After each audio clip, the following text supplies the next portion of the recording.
गहरे जंगलों में एक छोटी सी बस्ती थी जिसका नाम साजागढ़ था। ये बस्ती घने पेड़ों, ऊंचे पहाड़ों और ढेर सारे झरनों के बीच बसी हुई थी। यहाँ के लोग खेती बाड़ी और पशुपालन से अपना जीवन चलाते थे। लेकिन इस बस्ती के लोगों के दिलों में एक अज्ञात भय हमेशा बना रहता था। ये भय था जंगल में रहने वाले एक खूंखार भेड़िए का, जिसे गांव के लोगों ने काल भेड़िया नाम दिया था। कई वर्षों से इस काल भेड़िए ने गांव के लोगों को परेशान करके रख रखा था। कोई भी गांव का आदमी, दिन हो या रात, अगर वह जंगल में जाता तो वह भेड़िया उन्हें मार डालता था, बेरहम तरीके से।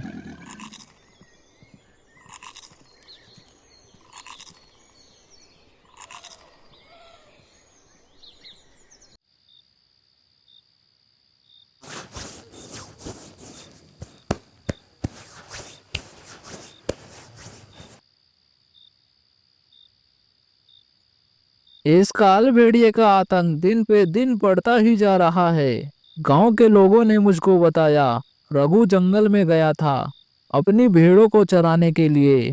तभी अचानक काल भेड़िए ने रघु पर हमला कर रघु को बेरहम तरीके से मार कर खा गया। वो तो सही है, मैंने भी जंगल में जाकर लकड़ियों को काटना छोड़ दिया, नहीं तो वो काल भेड़िया मुझे भी कभी ना कभी मार ही देता। रघु को कुछ भी समझ नहीं आ रहा था। दरअसल रघु शहर से आज ही अपने गांव आया था और आज ही ऐसी दुर्घटना सुनकर रघु के रोंगटे खड़े हो गए थे। तभी रघु घबराकर अपने बड़े भाई और बाबा से बोलता है कि क्या क्या बात कर रहे हो भैया? काका, काल भेड़िया जो गांव के लोगों को बिन वजह मार रहा है बेरहम तरीकों से। पर भैया, मैं तो आज ही आया हूँ, मुझे एक बात समझ नहीं आ रही। आखिर में वो हमारे गांव के पीछे क्यों पड़ा है और हमारे गांव के लोगों को ही क्यों मार रहा है? कोई तो राज छुपा है भैया इसमें। रघु की बात सुनकर तभी रघु के बूढ़े बाबा बोलते हैं।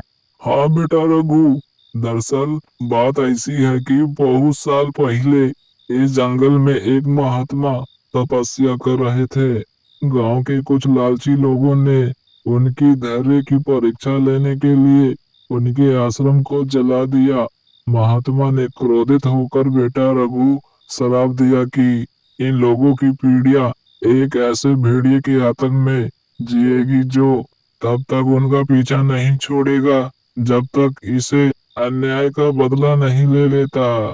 तब से बेटा रघु पता नहीं कहां से वो काल भेड़िया जंगल में आ गया और हमारे गांव के लोगों को मारा ही जा रहा है, मारा ही जा रहा है। रघु का एक छोटा भाई भी था जिसका नाम था राकेश। राकेश बहुत बहादुर और नेक आदमी था। राकेश अपने बाबा और अपने भाई रघु की बात सुनकर गहरी सोच में डूबा हुआ था और ये सोच रहा था, इस काल भेड़िए का आतंक दिन पे दिन बढ़ता ही जा रहा है। कभी भी कोई भी शिकार बन सकता है, मुझे को कुछ करना होगा। राकेश मन ही मन सोचता है। तभी राकेश मन ही मन एक कठोर फैसला लेता है और राकेश अब अपने परिवार के सोने का इंतजार कर रहा था। काफी घंटों की बातचीत में राकेश के बाबा और राकेश के भैया गहरी नींद में सो जाते हैं और राकेश सही मौका देख घर के बाहर निकल जाता है इस काल भेड़िए के रहस्य की गुत्थी को सुलझाने के लिए।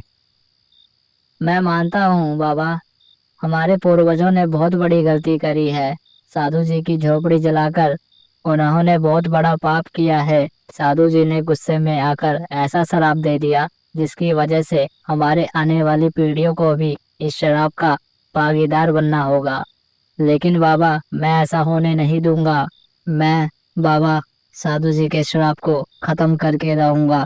कोई ना कोई तो उपाय होगा, जरूर होगा।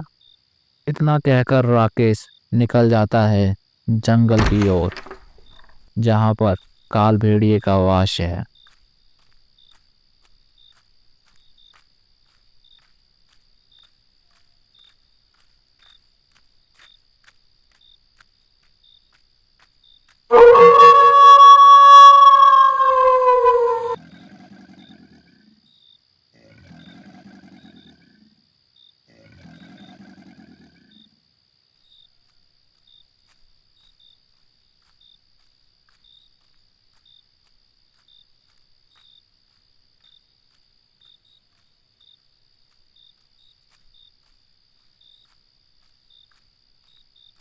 राकेश कुछ देर बाद जंगल में पहुंच जाता है जहां पर काल भेड़िए का वास था। राकेश चारों तरफ देखता है पर राकेश को काल भेड़िया कहीं भी दिखाई नहीं देता। तभी राकेश सोचता है, कहाँ चला गया ये काल भेड़िया, मुझे दिखाई नहीं दे रहा। मुझे कुछ और दूर जाकर उस काल भेड़िए को ढूंढना होगा। आज या तो मैं रहूंगा या फिर वो काल भेड़िया। रोज रोज काल भेड़िए के डर से मरने से अच्छा है कि मैं उस काल भेड़िए का सामना करके मरूं। इतना कहकर राकेश काल भेड़िए को ढूंढने के लिए जंगल के कुछ और आगे निकल पड़ता है।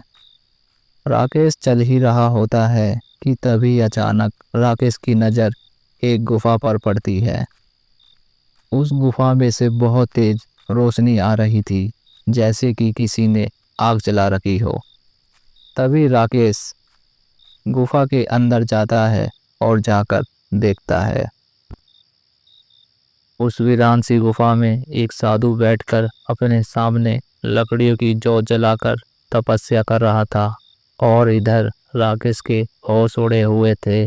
राकेश बस यही सोच रहा था, इस वीरान से जंगल में ये साधु कर क्या रहा है? क्या इस साधु को नहीं पता इस जंगल में काल भेड़िए का आतंक है? ये सब सोच सोच कर राकेश चिंता में डूबा हुआ था। तभी एक आवाज आती है राकेश को। खड़े खड़े क्या सोच में पड़े हुए हो बालक? आओ बैठो मेरे सामने।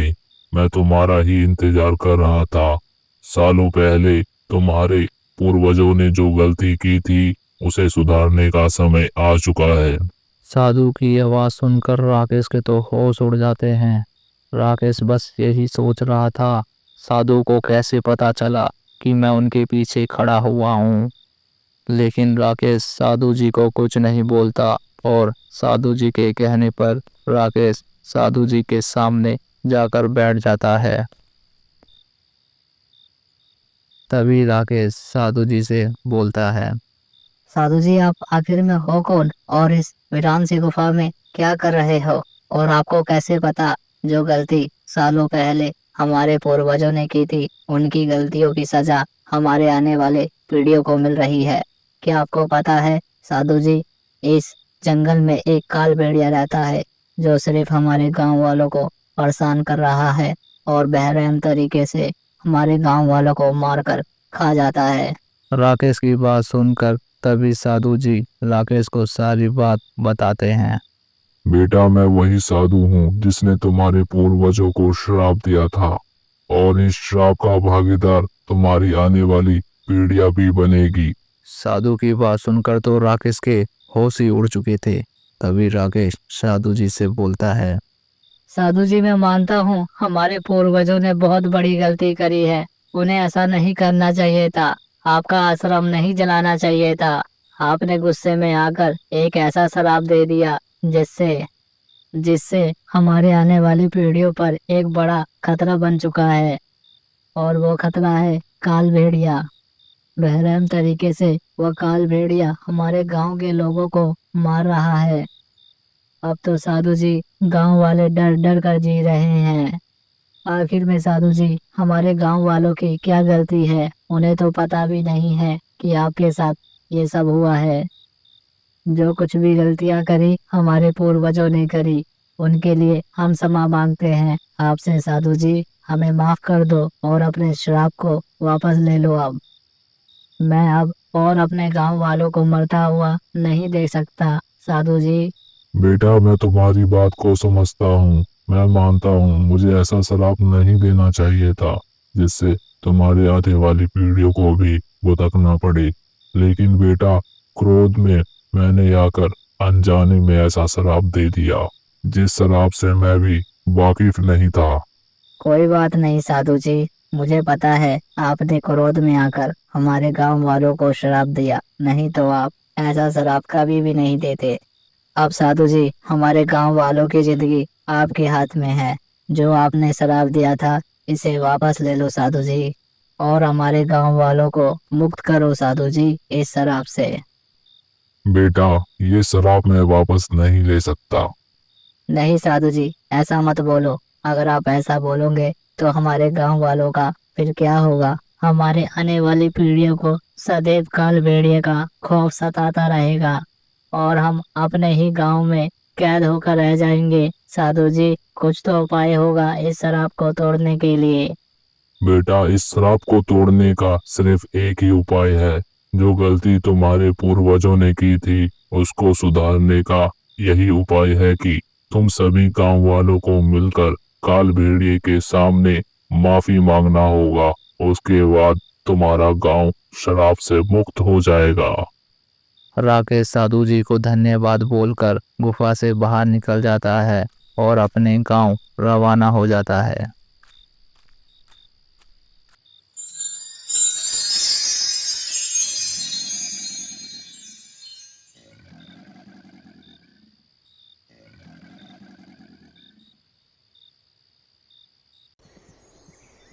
अगली सुबह राकेश साधु जी के समझाने पर सभी गांव वालों को इकट्ठा करके बोलता है। सभी गांव वालों, मेरी बात ध्यान से सुनना। जो गलती हमारे पूर्वजों ने की थी उनकी सजा हमारे आने वाली पीढ़ियों को भुगतना पड़ रहा है। लेकिन अब बहुत हुआ, अब समय आ चुका है। हम सभी गांव वाले मिलकर जो गलती हमारे पूर्वजों ने की थी उसकी माफी मांगकर साधु के श्राप को हमेशा के लिए खत्म करना है। राकेश के बोलते ही तभी गांव का एक व्यक्ति राकेश से बोलता है।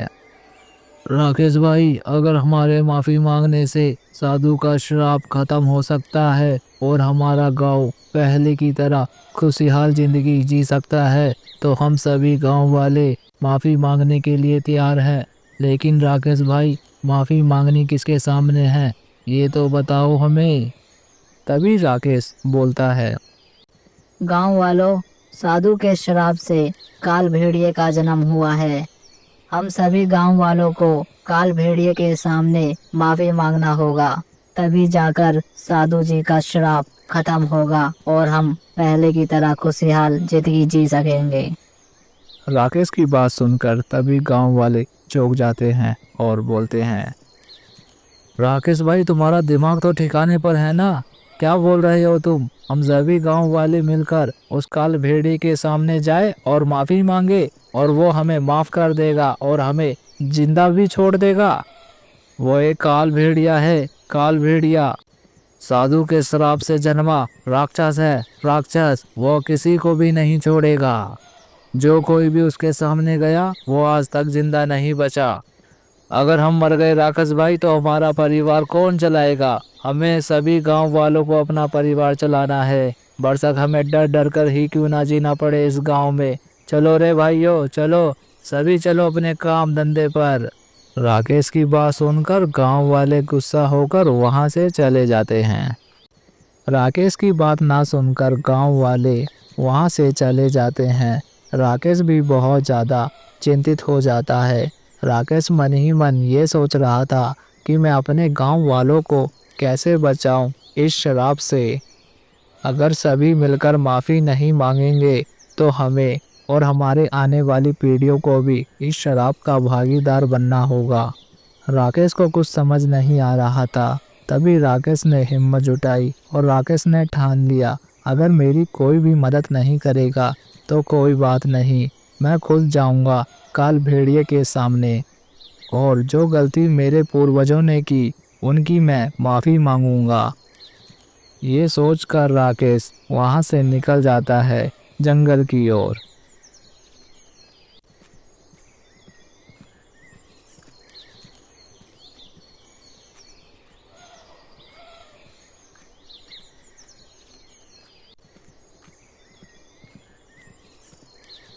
कुछ देर बाद राकेश पहुंच जाता है जहां काल भेड़िए का वास है।